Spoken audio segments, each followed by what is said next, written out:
با توجه و دستگیری‌های همیشگی حکومت جمهوری تاجیکستان عین حال در شهر بوستانی کلوب رشد بی‌میلان ساحه‌های مختلف به طور بی‌سابقه تامین گردیده، سطح نیکوحوالی ساکنان نیز به مراتب بهتر گردیده ایستاده است. در سال‌های صاحب استقلالی مملکت ساحه صنعت در شهر کلوب به مرحله نوی رشد وارد گردیده، دوره به دوره حجم مجموعی محصولات استحصال شونده رو به افزایش قرار دارد. بعد استقبال شایسته از جشن 35 سالگی استقلالیت دولتی در شهر کلوب بنیاد 494 انشاءات گوناگون تعیینات نقشه گذاری شده است که 42 تای آن کارخانه‌های صنعتی میباشند. از شمار کارخانه‌های نوی صنعتی بنیاد شونده تا کنون 18 کارخانه ساخته مورد بهره برداری قرار داده شدند. طبق معلومات‌ها حالا در شهر کلوب 80 کارخانه صنعتی در قید بوده. از جانب مقامات اجرایی حکومت دولتی برای تامین فعالیت ثمرناک آنها تدبیرهای عملی اندیشیده شده ایستاده است. عین زمان در کارخانه‌های صنعتی نزدیک 1700 نفر به فعالیت جلب کرده شدند.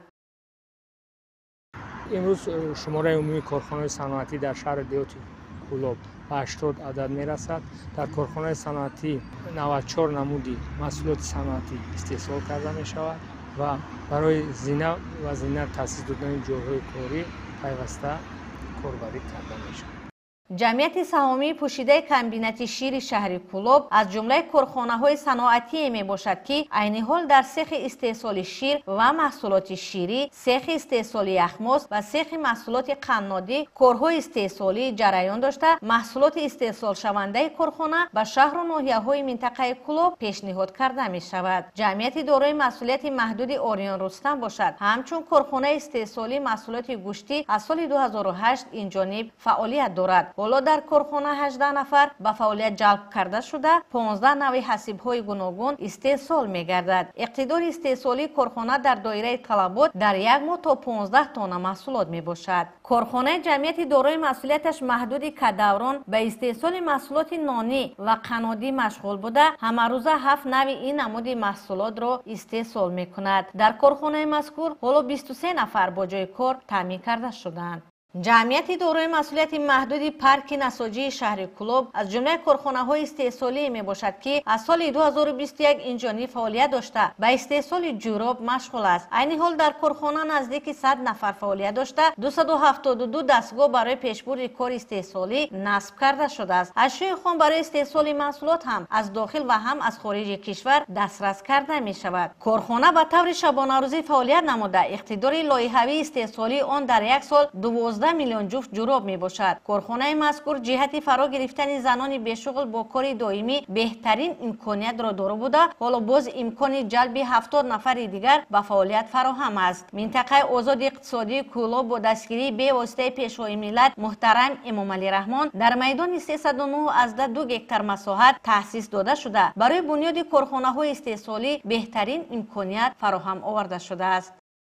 عین حال منطقه آزاد اقتصادی کلوب فعالیت داشته، در آن یک کارخانه صنعتی علاقه فعالیت دارد و 2 کارخانه صنعتی ساختمانشان با مرام ادامه دارد. برای بنیاد انفراستراکچور منطقه آزادی اقتصادی کارها عملی شده است.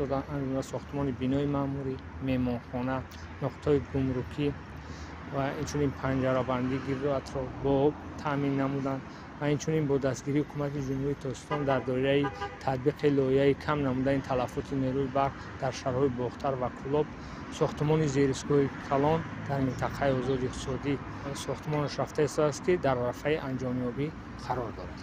در برابر کارخانه‌های صنعتی، کارگاه‌های خرد استحصالی محصولات قنادی نیز در شهر کلوب عمل می‌نمایند که یکی از چنین کارگاه‌های خرد دکان قنادی منظره به حساب می‌رود که سال‌های زیاد است برای ساکنان شهر و ناحیه‌های کلوب چنین نوع محصولات را آماده و پیشنهاد می‌نماید که محصولاتش خریداران زیاد دارد. در جمعیت مطلوبات کلوب یعنی داخل بازار سخاوت شهر کلوب نیز چنین دکان‌های قنادی و سیخ‌های خرد نان عمل می‌کنند که از 4 تا 48 نفری شخصان بشغل را با جای کاری دائمی تامین نمودند. در دایره چاره‌های عملی گردیده از جانب مقامات اجرایی حکومت دولتی شهر کلوب وابسته به افزون گردانیدن حجم استحصال مجموع محصولات صنعتی نتیجه ها تا رفت افزایش می‌یابند. زیاد گردیدن کارخانه‌های صنعتی و تأسیس جایهای نوی کاری به بالاروی سطح اقتصادیات و نیکوحوالی مردم زمینه مساعد را فراهم آورده ایستاده است. ساکنان شهر کلوب این همه دستاوردهای روزافزون را ثمره پایداری استقلالیت دولتی و تأمین فضای آرام و آسایشته مملکت دانسته بهره باز هم نائل شدن به کامیابی‌های بیشتر با جانبداری از سیاست پیشگرفته حکومت کشور فعالیت ثمره بخش دارند. خیرنسا مرادزاده، محمدی میرزا، شهر کلوب، اخبار.